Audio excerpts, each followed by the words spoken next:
Hola a todos, mi nombre es Pedro Landete, soy neumólogo del Hospital de la Princesa y hoy vamos a hablar sobre el diagnóstico radiológico y el seguimiento fundamental en los pacientes post-COVID. Bueno, pues como sabemos, esta imagen me encanta porque es una imagen que describe un poco lo que nos pasó a principios de marzo, que fue un tsunami que nos sobrepasó a todos en cuestión de semanas. Nosotros pasamos de tener 3 pacientes ingresados en la primera semana de marzo a 2 semanas después tener más de 500 pacientes ingresados en nuestro hospital, lo cual nos hizo aprender muy rápido y tener que manejar a los pacientes como iremos viendo. Lo primero que vamos a hablar es un poquito de cuáles son las complicaciones radiológicas claras. Aquí podemos ver a la izquierda cómo el paciente ingresaba en su segundo día con un infiltrado bilateral de predominio en campos inferiores y cómo hacía, tras la respuesta inflamatoria que todos conocemos, pues un patrón de distrés respiratorio con aumento de los infiltrados y consolidaciones bilaterales. ¿Cuáles son las recomendaciones iniciales a la hora de realizar una prueba de imagen en aquellos pacientes con COVID? Pues bien, tenemos dos opciones. Primero empezamos con aquel paciente grave que tiene una saturación por debajo del 94%.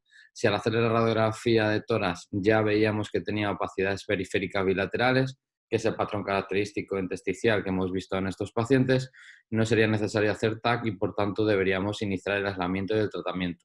En aquellos en los que el hallazgo sea inespecífico o vemos una radiografía normal, pero de nuevo es un paciente grave, deberíamos plantearnos hacer un TAC de tórax. En el caso de que el TAC, como veremos a continuación, nos diera opacidades periféricas bilaterales, deberíamos iniciar el aislamiento y el tratamiento. Si por el contrario los resultados del TAC eran específicos, deberíamos hacer un estudio clínico radiológico para tomar las decisiones terapéuticas indicadas. Y en aquellos en los que le hacíamos el escáner y teníamos una patología diferente a COVID, pues no precisaba tratamiento ni aislamiento.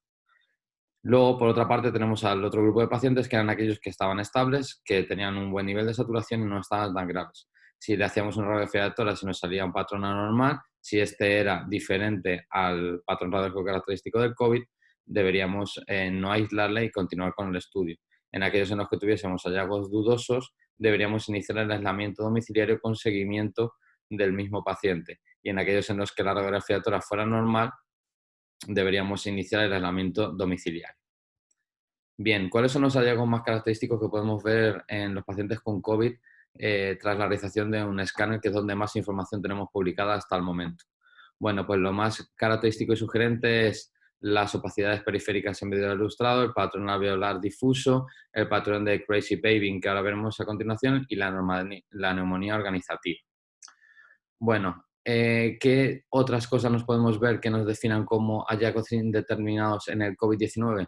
Pues aquellos que tengan derrame pleural, adenopatías, algunos patrones complejos o que aparezca de manera inicial ya un patrón de fibrosis con vidrio ilustrado. Y también pues que presenten opacidades periféricas, pero que no sean periféricas ni parchadas como característicamente hemos visto antes. ¿Y cuáles son los patrones que son poco probables de una infección de COVID-19 y por tanto nos tendría que hacer pensar en otras patologías? Pues una neumonía lobar, característica como las neumonías bacterianas, infecciones cavitadas que podrían ser por micobacterias o el patrón en tree in bat que también veremos. Bueno, pues este es el artículo referencia, yo creo que más importante sobre los hallazgos radiológicos de nuestros pacientes que se publicó en el día 13 de marzo, que nos habla de que la alteración radiológica tiene una sensibilidad del 98%. Esto es cierto, que nos ha ayudado de una manera muy fácil a poder orientar muy bien desde el inicio el diagnóstico y el tratamiento de los pacientes con COVID-19. Bueno, si os fijáis aquí, vamos a ver las principales alteraciones radiológicas que hemos visto un poquito más detalladas, en las que vemos que nos aparecía en el 98% de los casos las opacidades en vidrio ilustrado. ¿Cómo se definen estas alteraciones en vidrio ilustrado? Pues se definen como un aumento tenue de densidad pulmonar, que lo que permite es ver visible la parte de abajo, los contornos bronquiales y los vasculares, que además puede estar asociado a relleno o colapso parcial de los alvéolos y a un engrosamiento intersticial. Característicamente en los pacientes con COVID, esta afectación es bilateral, en torno al 87%, con distribución periférica y subpleural, además de multilobar y de predominio en los segmentos posteriores de los lóbulos inferiores. Esto además se ha visto en algunas publicaciones que se han hecho, que solo hay 2 o 3 hasta ahora, de biopsias por morte, en la que además se evidenciaba que todo esto conlleva un edema pulmonar y una formación de membranas hialinas que en el futuro podrían desencadenar la conocida fibrosis pulmonar. La siguiente alteración más frecuente que aparece es la consolidación, que aparece entre un 2 y un 64%. La consolidación se define como un aumento de densidad pulmonar que lo que hace es que borra, a diferencia de lo anterior, borra los contornos bronquiales y vasculares y ocupa el alveolo por líquido, sangre o células. Además, sabemos que característicamente en el COVID hay un exudado celular fibromixoide, que lo que hace es que se condense esa zona pulmonar. Es multifocal, parcheado, segmentario y subpleural. Hay que tener claro esto: predominio de campos inferiores, de manera periférica o subpleural, y multifocal y parcheado.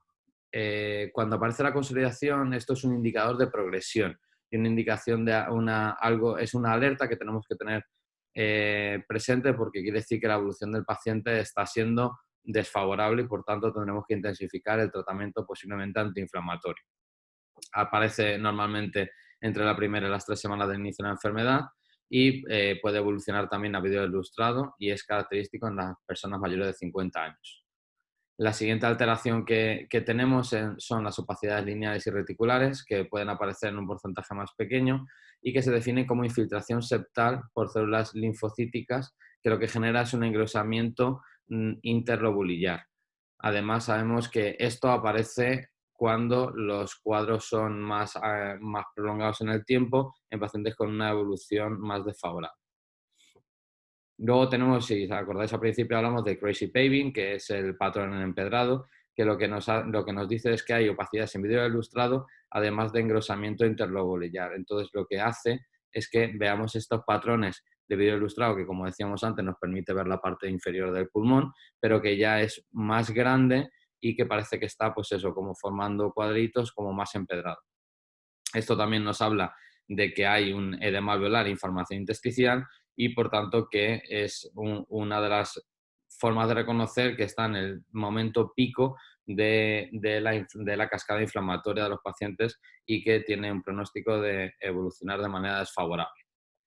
Luego, además, se ha visto ya en menos, pero se ha visto en algunos que pueden tener broncograma aéreo, algo característico que vemos en las neumonías bacterianas, pero que en estos casos, si os fijáis aquí, son estructuras bronquiales aireadas, como líneas oscuras que aparecen aquí, que aparecen dentro de una zona de consolidación o ocupación alveolar. Esto puede estar presente entre el 20 y el 80% de nuestros pacientes con COVID. Y luego después tenemos las bronquiectasias, que es algo más evolucionado que puede aparecer en torno al 20%.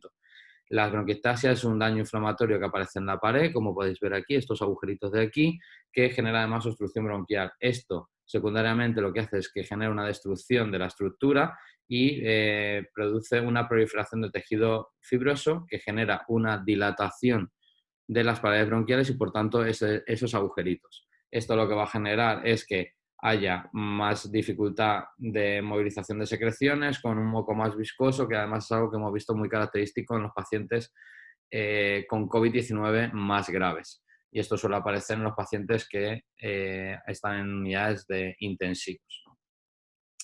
Luego también hemos visto que puede aparecer, aunque es más raro, hay cambios a nivel pleural, puede aparecer edema pulmonar y la fibrosis, que son los estadios más finales, con estos tractos ya fibróticos que vemos aquí, estas líneas engrosadas, que posiblemente sean secuelas que hay que analizar a futuro de ver si se van a persistir en el tiempo o se resuelven, como intentaremos ver más adelante. Todo esto, al igual que el engrosamiento pleural, son signos de mal pronóstico en los pacientes con infección COVID-19 y evolución tórpida. Luego tenemos los patrones más atípicos que hemos dicho, que son menos característicos del COVID, pero que también se pueden presentar en un porcentaje muy pequeño, que son las dilataciones vasculares, que aparecen sobre todo en aquellos más graves y por encima de 50-60 años.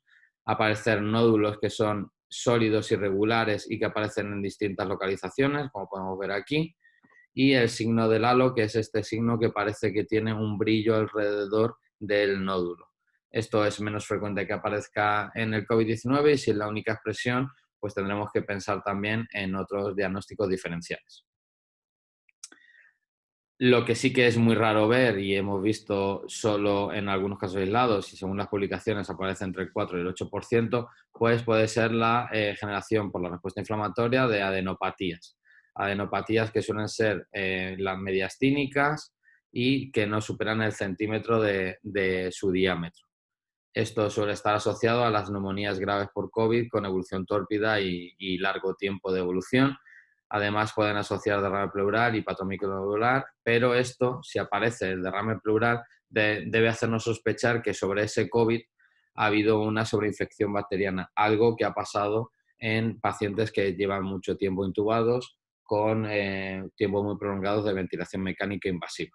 Por lo tanto, no es tanto del COVID-19, sino es debido a la sobreinfección bacteriana que aparece en estos pacientes más graves, que es algo frecuente cuando están ventilados bajo ventilación mecánica invasiva, intubados en UCI.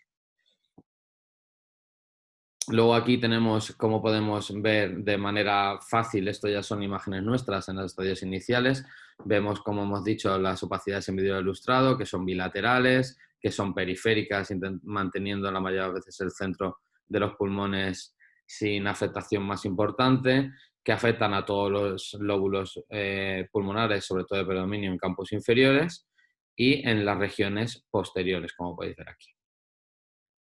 Luego tenemos también, aquí podemos ver un patrón de un paciente con un síndrome de estrés respiratorio del adulto que ha ingresado en UCI, en el que vemos que aparece ya las condensaciones que hemos dicho, como el pulmón se ha hepatizado y esto es un factor de mal pronóstico. Como veis aquí, la consolidación, como ya no nos deja ver estas imágenes, no nos permiten ver la parte inferior del pulmón, con lo cual esa inflamación del vidrio ilustrado ha desaparecido y ha aparecido una progresión a consolidación pulmonar. Aquí donde podemos ver las opacidades lineales, si os fijáis, lo que ya aparece en este caso es tractos fibrosos pleurales que están más engrosados, estas líneas de aquí blancas, que lo que nos dice es que es una enfermedad evolucionada, que suele aparecer a las 2-3 semanas del inicio de los síntomas. Por tanto, un poco para intentar diferenciar cuáles son las principales diferencias entre el SARS-CoV-2, que es el COVID-19, el SARS-CoV normal y el MERS, pues el COVID-19 tiene afectación multifocal sin predominio de los lóbulos superiores. El SARS tiene más tendencia a hacer un patrón radiológico unifocal y el MERS lo que tiene es una tendencia mayor a hacer una distribución bivasal, pero sin ser tan periférica como el COVID-19. Por tanto, tenemos que tener en cuenta que el vidrio ilustrado bilateral y la combinación de patrón en vidrio ilustrado y consolidaciones son las características afectaciones que aparecen en una infección por COVID-19. Se ha utilizado muchísimo y yo creo que es importante tanto para primaria como para especializada el uso de la ecografía torácica en el diagnóstico del COVID-19. Cada vez tenemos más experiencia, cada vez sabemos la utilidad que tiene y por tanto vamos a intentar ver cuáles son las principales alteraciones que podemos ver en una ecografía. Si hacemos una ecografía en la que tenemos un paciente con sintomatologías, pero vemos que tiene las líneas A características sin ninguna otra alteración, pues ese paciente debe estar manejado o puede estar manejado por atención primaria. Luego después podemos ver las imágenes características de líneas B que vemos aquí, que son estas imágenes que van como hacia abajo en cometas, que aparecen de manera difusa y bilaterales, que además tienen discretas irregularidades por la línea pleural, como veis aquí, ¿vale? Y esto lo que nos va a decir es que el paciente que tenga esta ecografía torácica nos dice que va a ser un buen respondedor a la ventilación mecánica no invasiva, que dándole presión positiva en la fase expiratoria elevada, pues porque esto hay edema intersticial, podremos manejarlo de manera adecuada. Sin embargo, tras este paso, si aparece el siguiente paso ecográfico, que es la aparición de consolidaciones, como vemos aquí, junto con las líneas B bilaterales, estos pacientes son pacientes que ya tienen una fase más avanzada, como he visto anteriormente, y por tanto son pacientes más graves en los que nos tendríamos que plantear la intubación y la ventilación mecánica invasiva. Y por último, la fase que hemos hablado de más evolucionada de la infección por COVID, pues es donde nos aparece la consolidación o hepatización del pulmón con un pequeño derrame pleural que es raro verlo, pero que sabemos que puede estar presente también, nos haría también sospechar una sobreinfección bacteriana. Por tanto, La ecografía es muy útil, nos puede dar mucha información porque nos permite ver en todo momento la situación del paciente, cómo cambia, porque no tiene que ser el paciente irradiado, se puede hacer a pie de cama muy rápido y se puede repetir tantas veces como sea necesario en la evolución de su enfermedad. De tal modo que si tenemos un paciente que está aquí y pasa a esta fase de líneas B, podríamos plantearnos iniciar presión positiva expiratoria, o bien con CPAP o bien con ventilación mecánica invasiva, pero si el paciente evoluciona radiológicamente, ecográficamente a fase de consolidación, nos tenemos que plantear que no está yendo bien y quizás habría que pensar en que es un paciente que, si es candidato, debería plantearse de manera precoz para ingreso en unidades de cuidados intensivos. Y ya tras ver la parte de afectación radiológica característica, pues vamos a intentar hablar de las consultas de seguimiento post-COVID. El día después, todo esto ha pasado, ha sido una gran batalla que hemos tenido que luchar contra el COVID-19, en la cual hemos tenido muchas pérdidas a pesar de todos los esfuerzos que hemos hecho. Y nosotros en el hospital hemos hecho una consulta post-COVID que llevamos desde finales de abril con ella, viendo a todos los pacientes que han sido dados de alta. Aquí este es el flujograma que hemos hecho nosotros en el hospital para atender a los pacientes. Entonces, para el seguimiento de nuestros pacientes, si aquellos hemos seguido inicialmente aquellos que han ingresado en la UCI, en la REA o en la unidad de cuidados intermedios respiratorios, aquellos que requirieron tratamiento con presión positiva, con CPAP o pulmonina, que es un dispositivo que genera FiO2 y presión positiva, o aquellos que al alta presentaron insuficiencia respiratoria y que necesitaron oxigenoterapia para casa. Entonces, a todos estos los hemos valorado a las 4 semanas con radiografía de tórax y analítica. Si no cumplían estos criterios y se iban de alta de hospitalización, el seguimiento fundamental es por atención primaria, donde las recomendaciones son realizar a las 6-8 semanas del alta una radiografía de tórax y una analítica. En aquellos que tengan sintomatología respiratoria persistente, saturación basal por debajo de 92 o alteraciones radiológicas, pues la recomendación nuestra es que sea derivado a neumología. ¿Cómo? En nuestro caso tenemos dos formas de hacerlo, es mediante una consulta virtual en la que ellos nos escriben una visita virtual comentando la situación del paciente, nosotros decidimos qué es lo que hay que hacer y si hay que darle cita para verlo, lo vemos presencialmente. Y luego también hemos habilitado un teléfono específico para el que llamamos programa PAI COVID, en el cual intentamos solucionar en tiempo real todas las dudas que puedan tener los médicos de atención primaria con los pacientes y en el caso de que estén mal, pues para darle una evaluación precoz a estos pacientes. Por tanto, nosotros lo que hacemos es, además, vemos a estos pacientes y en la consulta les pedimos un TACAR de tórax, una pruebas funcionales respiratorias y una gasometría arterial basal en aquellos en los que se fueron con oxígeno domiciliario a casa. Además, tenemos la opción del programa PAPER, que es un programa de alta precoz con enfermera respiratoria, que es una enfermera que va a casa y le hace un seguimiento estrecho a los pacientes que se han ido con peor situación clínica. Y posteriormente a esto, si el paciente recupera su situación, lo que hacemos es que le mantenemos el seguimiento por su médico de atención primaria y en el caso de que el paciente persista con complicaciones como puede ser la fibrosis pulmonar, iría a la unidad de intersticiales, si tiene bronquiectasias a la unidad de bronquiectasias o si requieren algún tipo de dispositivo de ventilación a la unidad de ventilación. Bueno, pues dentro de este protocolo, como hemos dicho, esta diapositiva me parece muy interesante porque es cómo hacer o cuándo hacer radiografía de tórax de seguimiento en los pacientes que han tenido una neumonía por COVID-19. Bueno, lo primero y más importante es dejar claro que no se recomienda la realización de controles de imagen de forma rutinaria porque sí a todos aquellos que han tenido COVID. Solo se debe hacer el control radiológico en aquellos que hayan tenido mala evolución clínica. Si han tenido buena evolución clínica y han sido neumonías leves y graves, no necesitan control. En aquellos en los que han tenido un distrés respiratorio, un ingreso en UCI o disminución de su función pulmonar previa, habrá que hacer un control radiológico, como hemos dicho, a las 6-8 semanas. ¿Por qué? Porque los infiltrados tardan en resolverse al menos 4 o 6 semanas. Por tanto, para asegurarnos que podemos valorar una respuesta y una resolución del infiltrado a nivel pulmonar, recomendamos que sean a las 6-8 semanas cuando se repita la radiología en estos pacientes, siempre y cuando tengan una buena evolución clínica. En aquellos que tengan mala evolución clínica, pues como he dicho, pues tendrían que realizarse radiografías para comprobar que no ha habido ninguna complicación añadida.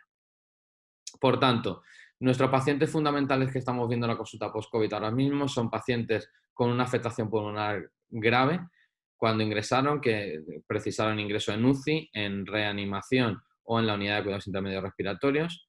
Aquellos que han tenido una afectación pulmonar moderada, que requieren un ingreso en hospitalización y que al alta presentaron insuficiencia respiratoria y oxígeno para domicilio, o bien que durante su ingreso, por niveles bajos de saturación, tuvieron que tener control con CPAP o pulmodine, con presión positiva expiratoria para mantener un nivel de oxigenación adecuadas, y aquellos que se han derivado para atención primaria por mala evolución, como he explicado anteriormente. ¿Qué es lo que hacemos nosotros en la consulta al mes del alta de estos pacientes? Pues lo primero que hacemos es un control de la disnea mediante la escala MMRC, con la cual vemos cuál es la situación disneica del paciente, intentando compararla con la situación previa que tenía la infección por COVID-19. Además, a todos les realizamos unas pruebas de función respiratoria en la que vemos su capacidad pulmonar total y en la que vemos la fuerza muscular que tienen también. Le hacemos un estudio radiológico para ver cuál es la evolución de los infiltrados que tuvieron. Además, les estamos haciendo un estudio psicoafectivo en el cual le pasamos distintos test para ver si hay ansiedad, depresión o otra psicomorbilidad asociada. Les estamos haciendo una valoración nutricional porque muchos de estos pacientes que han pasado tanto tiempo han quedado desnutridos, y para hacer un ajuste adecuado. Y además, nuestros pacientes son valorados por rehabilitación y fisioterapia respiratoria para recomendarles ejercicio de recuperación de la musculatura respiratoria que ha sido afectada, sobre todo en los pacientes más graves que han estado ingresados en UCI. Posteriormente, los pacientes a los 6 meses volvemos a repetirles las primeras partes de cómo se encuentran clínicamente, cómo están de su disnea. Les repetimos las pruebas funcionales respiratorias en aquellos que las tuvieron alteradas inicialmente. Les hacemos una analítica sanguínea para ver los marcadores de inflamación, cómo se encuentran, así como el dímero D, para asegurarnos de que esos pacientes no tienen ningún riesgo trombótico. Y además les realizamos un TAC de alta resolución torácico para ver si ha quedado o no, pasados los 6 meses, algún tipo de secuela a nivel pulmonar. Con todo esto, los pacientes son discutidos en una sesión multidisciplinar en la que son evaluados de manera integral y se ajusta de manera individualizada a cada una de las necesidades que requiera cada uno de ellos. Posteriormente, tras esta decisión, pues tenemos la opción de darle el alta de las consultas, que he de decir que gratamente estamos dando muchas altas en nuestros pacientes con afectación grave por COVID porque se está resolviendo todo. Si ha quedado algún tipo de alteración intersticial, va a las consultas monográficas de intersticiales, y si no, pues si requieren algún tipo de seguimiento, pues retoman su seguimiento habitual respiratorio. ¿Y qué es lo que estamos viendo? Bueno, pues que los pacientes con COVID grave se quedan con una situación de disnea y de astenia y tos que mejora, pero de manera muy lenta. Esto es importante porque hay que decírselo a todos los pacientes afectados, porque sí que es verdad que se quedan con esa situación, pero también es cierto que ya con la experiencia que tenemos, vemos que esto con el paso del tiempo y sin ningún tratamiento específico va mejorando. Un porcentaje de ellos puede presentar secuelas pulmonares a corto y medio plazo. Sabemos que esto es mucho más probable en aquellos que han estado más graves, sobre todo pues el perfil de varones mayores de 50 años que han requerido una intubación prolongada, que han podido tener una complicación con un tromboembolismo pulmonar, que se ha visto que aparece hasta en un 20% de los pacientes, que no son TEPS significativos, pero sí son TEPS segmentarios y subsegmentarios, o aquellos que tengan persistencia de alteraciones radiológicas al alta. Además, es muy importante, como os he dicho antes, conocer que estos pacientes tienen miopatía y, por tanto, una limitación para las actividades de la vida diaria, lo cual les está dificultando retomar su vida normal. Y para que todo no sea malo, aquí os voy a poner imágenes de pacientes al mes de salir del alta hospitalaria. Como veis, son pacientes que tenían infiltrados, como veis aquí en vidrio ilustrado, repetimos, que se puede ver por debajo del pulmón. Es como una ventana un poco opaca que nos impide ver, pero que con estos infiltrados bilaterales, si os fijáis aquí, pasado el mes, hay una franca mejoría de los infiltrados, ha habido una disminución de la inflamación, que es el vidrio ilustrado, y como veis, pues han ido desapareciendo las consolidaciones. Esto es solo al mes, ¿vale? Pero sí que hay mejoría. Aquí tenemos otro, como podemos ver que al mes ha presentado una gran mejoría con prácticamente normalización del patrón radiológico, Fijaos aquí cómo tenía, además, como hemos dicho al principio, pues fases de consolidación bilaterales y periféricas que al mes han desaparecido y se ha normalizado la imagen radiológica de este paciente. Aquí también igual podemos ver la radiografía, cómo tenía infiltrados bilaterales de epidemio periférico en campos inferiores que al mes prácticamente han desaparecido, con lo cual tenemos que ser optimistas viendo que efectivamente muchas personas recuperan su radiología previa normal. ¿Y cuáles son los interrogantes ante los que nosotros nos exponemos y nos situamos? Pues el primero es cuáles serán las secuelas a nivel de síntomas respiratorios, función pulmonar, función cardíaca, capacidad funcional y a nivel psicológico. Parece que muchos se recuperan, pero va a haber un porcentaje que van a quedar con secuelas. Tendremos que definir bien cuáles son los perfiles de pacientes que van a tener más secuelas de los que se están recuperando totalmente. ¿Cuáles serán las consecuencias derivadas de las largas estancias hospitalarias en UCI por COVID-19? Tenemos muchos pacientes con polineuropatías importantes que hasta que pueden recuperar toda su musculatura respiratoria va a tardar mucho tiempo y por tanto hay que ver todo esto que les conlleva desde el punto de vista funcional. ¿Qué porcentaje de pacientes presentarán hipoxemia en reposo y o desaturación en ejercicio? Se recupera la insuficiencia respiratoria en la mayoría de los casos, pero hay que ver si aquellos que quedan con un patrón intersticial o un patrón fibrótico pues tienen desaturaciones con el ejercicio o bien persisten en insuficiencia respiratoria. Y lo más importante es saber si podemos predecir quiénes necesitarán apoyo profesional para su recuperación y en qué medida. ¿Por qué? Porque mucha gente se está contagiando o se ha contagiado del COVID-19, pero tenemos que saber elegir aquellos que van a ir mal para poder darle un tratamiento y una recuperación precoz.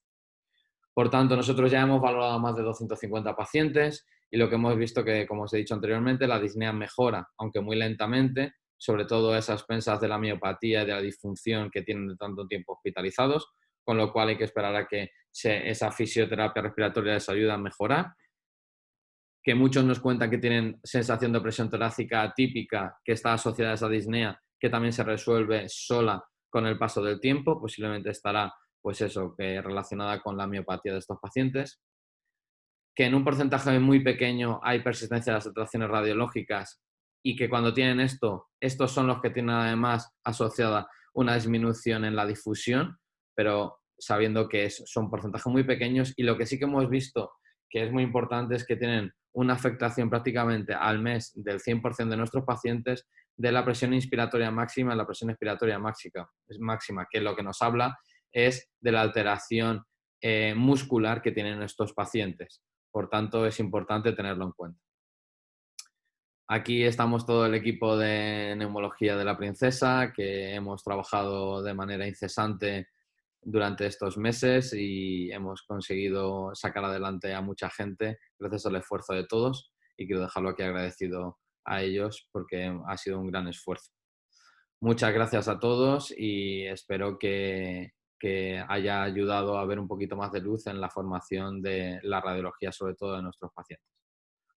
Un saludo.